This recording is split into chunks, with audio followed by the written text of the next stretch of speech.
Hello everyone and happy Friday. I'm Nizzahon and I bring you guys a new MTG related top 10 list each and every week. Today we're continuing an ongoing project of mine to do a top 10 for each and every card type. These lists take more time than any of the ones that I do because I have to go through Gatherer and look up a ton of cards to find out how they did at Pro Tours and Grand Prix. That's why I don't just knock all of the card type videos out one after another, because I work on them a little at a time until they are finished. So far, I've looked at Planeswalkers and Sorceries, and I've followed them up with my picks for the worst cards in those types as well, and we're going to do the same thing here. This week, since we're in the midst of an artifact-centric block, we'll be looking at the 10 artifacts in Magic's history that have put up the best numbers at Grand Prix and Pro Tours, and next week we'll look at the cards that should never be played at all that are artifacts. Anyway, before we get started on this list, I just want to give you a quick reminder of how I score things. Cards receive points depending on how many Grand Prix or Pro Tour top 8s they've attained, with a Pro Tour top 8 worth twice as much as a Grand Prix top 8. Alongside each of the cards in this list, you will also see the breakdown of these points and some other relevant information about the card, such as what formats it has seen success in. I also count Worlds, events that occurred before 1996 as Pro Tour top 8s, as these were the highest level of competition at the time, and I consider Legacy and Vintage Championships as Pro Tour top 8s so that those formats can be properly represented in the score of the cards, as Vintage has no Grand Prix or Pro Tours and Legacy doesn't have any Pro Tours. Before we get started with this list, we have several cards that deserve honorable mentions. The artifacts from the Power 9 deserve an honorable mention. All of them have put up some good numbers, but because their play is limited to only Vintage, they actually haven't managed to put up a score comparable to the other cards in this list that have appeared in multiple formats. That said, it is pretty clear that Black Lotus is the most powerful artifact ever, and all of the Moxen are also pretty ridiculous. They're all staples in Vintage to this day because of the crazy amount of mana acceleration they give you, and they are the most expensive cards in all of Magic because of it. In terms of sheer power, they deserve to be mentioned on this list, even if their score is hampered by the fact that they aren't legal anywhere but Vintage. Now, let's get started on the list. At number 10, we have Arcboundravager. That should tell you just how stacked this list is if a card that is this commonly played as the Ravager is only number 10. It's a card that has been seeing regular tournament play since its inception in various incarnations of affinity decks, aggressive decks that run a ton of artifacts, and artifact synergies. The Ravager is great because he can eat artifacts to get bigger, and on top of that, when he dies, he puts the counters on another artifact creature. He can be sacrificed to himself too, meaning you can do some real combat shenanigans and make sure that even if only one of your creatures can get through on a turn, you have lethal damage.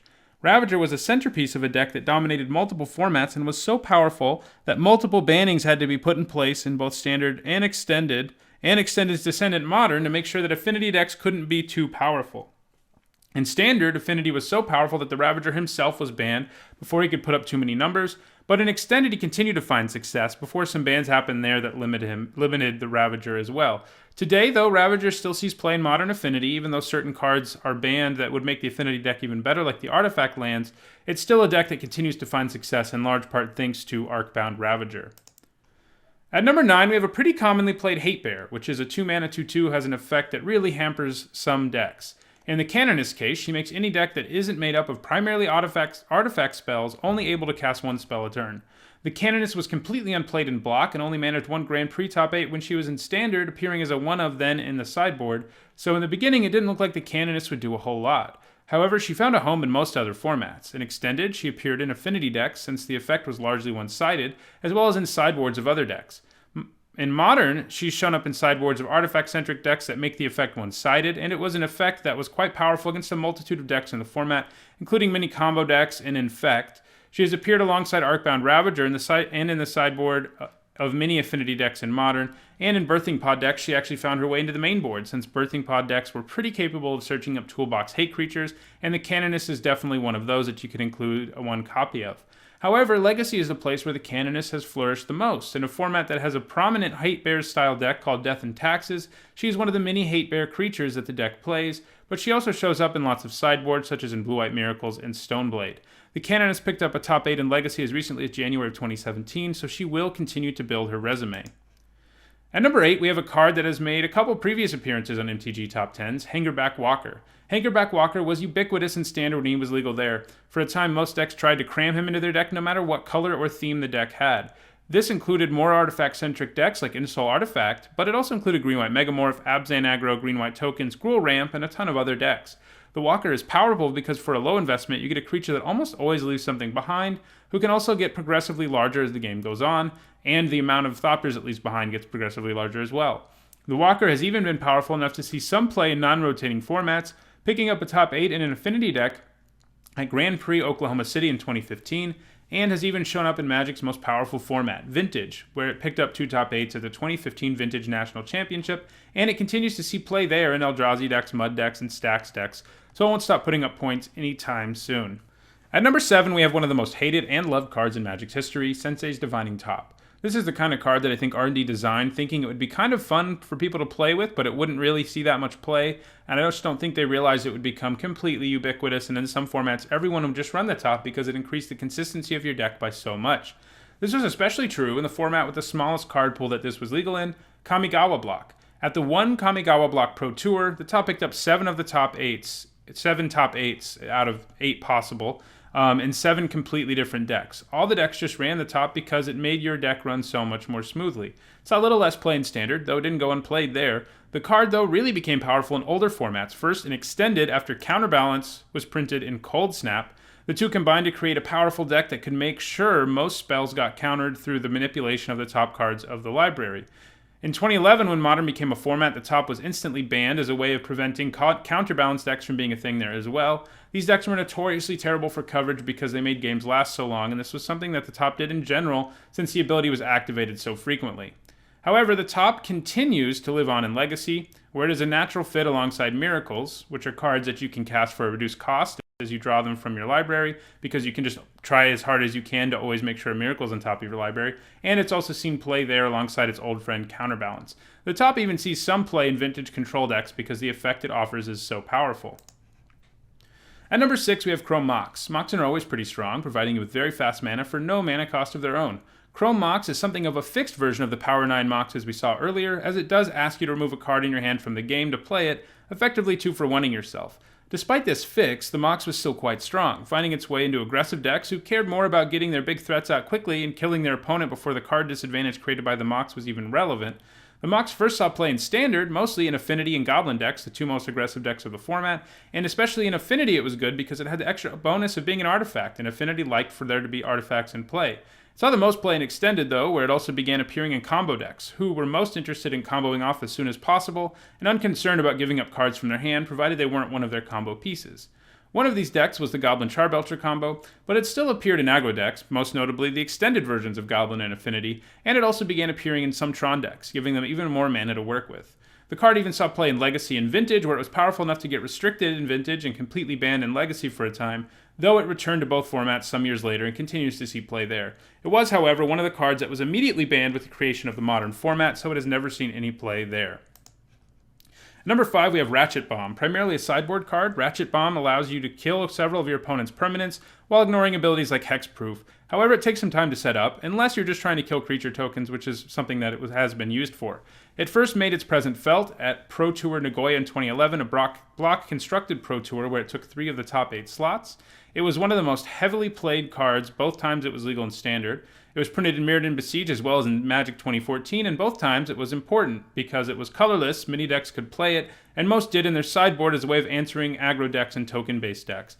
However, some decks were even willing to run the Bomb mainboard in Standard. Both times this occurred was in control decks, including blue-black and blue-white. In a control deck, you're going to find the time to set up your Ratchet Bomb to an ideal number of counters without too much trouble. The Bomb has also seen some play in Modern, most recently a Pro Tour Oath of the Gatewatch, where it appeared in a sideboard of 3 of the top 8 decks, which were all the Eldrazi decks, many of which got banned out of Modern. It saw play there because some incarnations of the deck were completely colorless, and it provided a form of removal out of the board. It also sees regular sideboard play in Legacy. The Bomb continues to be a versatile card out of the sideboard, and will likely add a little to its score over time thanks to this fact, but it is not rapidly improving its resume these days. At number 4, we have another card that has had an appearance before on an MTG Top 10, and that is Umezawa's Jitte. When the Jitte came out, equipment had only recently been introduced in the previous block, Mirrodin block, and they hadn't quite figured out the best way to cost them. They, of course, made the most famous mistake with Skull Clamp, but Jitte was also way too strong, though not to the level of Skull Clamp. The Jitte is also an interesting card to look at because it was an incredibly underrated card during spoiler season, with some people not even thinking it would be playable in Limited, but it turned out to be incredibly powerful. 2 to play and 2 to equip for no real bonus is a little bit rough, and that's sort of what you see on this card, but it turned out that just as soon as you get in once with the Jitte, it starts snowballing. You can use the charge counters for all sorts of things, pumping the creature, giving a creature -1/-1, or gaining 2 life. The Jite doesn't even have to be equipped to anything to use any of its abilities, and that's an important, well, it does to use the pump ability, but the other two it doesn't have to be, so you can pump whatever. I mean, you can either weaken or gain life whenever you want to.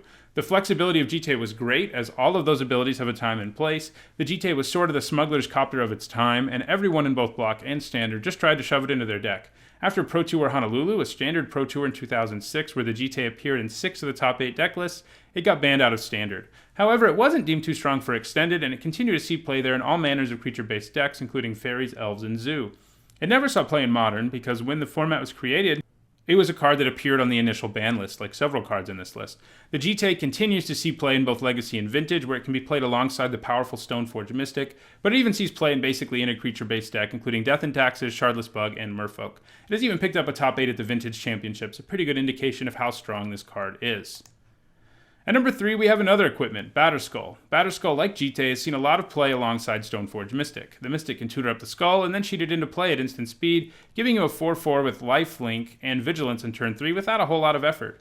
They pair combined in one of the more broken standard decks ever, Cawblade, alongside Jace the Mind Sculptor, to dominate standard for a time. Stoneforge Mystic and Jace both ended up getting banned out of standard in June of 2011, but Batterskull continued on without them, still finding play in a variety of decks since his stats were so good and difficult to race. The primary place it saw play was in control decks, since it provided a win condition that was difficult to deal with and could put you out of range of aggro decks thanks to the life gain. But he still saw some play in aggro decks as a top-of-the-curve threat. Batterskull also sees some play in Modern, primarily in sideboards, as a good sideboard card against aggro decks where the life gain can make it difficult for you to lose, and also as a way for control decks and combo decks to side into a more creature-based strategy. The Skull has seen some mainboard play in Modern, especially in Blue Moon decks where it is one of the primary win conditions you can use after locking your opponent out of their mana. In Legacy and Vintage, Stoneforge Mystic is legal, and that means that Batterskull is incredibly good there, and so it still sees regular play in those two formats. At number 2, with 122 points, we have Engineered Explosives. Despite its high spot on this list, Engineered Explosives never saw any play in Standard. However, it has put up insane numbers at basically every other format. It first excelled in the extended format as a sideboard card that was effective at fighting against Affinity because the deck ran a lot of creatures with low mana costs. It was also good against decks like Goblins, which ran a lot of creatures of the same mana cost, which had low mana costs. It showed up in the sideboards of a wide variety of decks, including Tron and Scepter Chant. In Modern, it appears in control decks and Hate Bear sideboards regularly, as it is a good way of dealing with aggro decks that run many creatures of the same mana cost, and it is especially good against creature token-based strategies, like decks that run Lingering Souls. It's also worth noting that Engineered Explosives is just very flexible. It's sort of a flexible sideboard card to have because it can destroy any kind of permanent. So if your opponent has some sort of problematic kind of permanent that your main board doesn't have a way to deal with, Engineered Explosives can deal with it. In Legacy and Vintage, two formats with many cards with low mana costs, Engineered Explosives is an efficient way of nuking your opponent's board, and those are the two formats where it sees the most play today. And finally, at number 1, I've included several cards, as I do sometimes. I included them all together because I didn't want them to take up 3 slots on this list, which they could have done, and they're the top 3 artifacts in terms of score, but all of them have a lot in common. They're all non-rotating format sideboard staples. As you've seen in general on this list, artifacts benefit from the fact that they're colorless, and that is especially important for sideboard cards, as any deck that wants to run them can do so in their sideboard. Spellskite, which has finished number 1 in 2 other top 10 lists, Horrors and Zero Power Creatures, can add another MTG top 10 number 1 appearance to its record. Spellskite is good because it stops a wide variety of strategies. You can just use it to redirect removal spells so that you can protect your primary threat, but where it really shines is against a deck like Infect, which it faced in multiple formats, where Spellskite is pretty much game over, since the person with the Spellskite in play can just redirect all the pump spells. It also saw a lot of play in Modern during the era of Splinter Twin, where Spellskite could easily break up the combo, and because it was also good against Infect, while also providing a bolt-proof body. It has seen a lot of play in Modern because of those things. Pithing Needle finished just behind Spellskite and is one of the most flexible sideboard cards in all of Magic. A large number of decks in all formats run permanents with activated abilities, so throwing a couple of Pithing Needles into your sideboard will often have some effect. As a result, the Needle sees play in every format. Pithing Needle most notably can shut down Planeswalkers, but there are plenty of other activated abilities that are problematic across formats, like Spellskite, for example. The Needle also benefits from 2 separate runs through Standard, which has bolstered its score. With the banning of Twins, Spellskite has become a little less regularly played in Modern sideboards, but Pithing Needle is continuing strong, especially in Legacy, so there is some chance that Pithing Needle surpasses Spellskite on this list when all is said and done. The other common sideboard card to finish in the top 3 is Grafdigger's Cage. This has some pretty obvious applications, shutting down decks that want to cheat creatures into play. It also turns off cards with flashback, and Innistrad Block Constructed had a lot of cards with flashback, so the Cage saw some play out of the board there. It didn't see much play in Standard of its day, but in non-rotating formats where Reanimator decks are often a strategy, as well as Dredge, Grafdigger's Cage is a pretty great sideboard card. Well, that does it for this week's MTG Top 10. Next week, I'll be back with my picks for the worst artifact cards ever printed. For some reason, my worst top 10s do the best of anything that I do, so it should be fun discussing some bad cards. If you enjoyed this video, don't forget to click the like button. If you have any questions or suggestions for a future top 10, post them in the comments below. If you want to make sure you catch my MTG Top 10s each week, you should also subscribe. You should also check out another YouTube channel that I am a part of called the Ether Hub, where several MTG YouTubers contribute content, and I post more top 10 lists there. Finally, my content is sponsored in part by 5colorcombo.com. You can head over to their website and check it out for great Magic the Gathering content, and you can also visit their store where you can use my discount code Nizzahon5 for a 5% discount. Thanks for watching.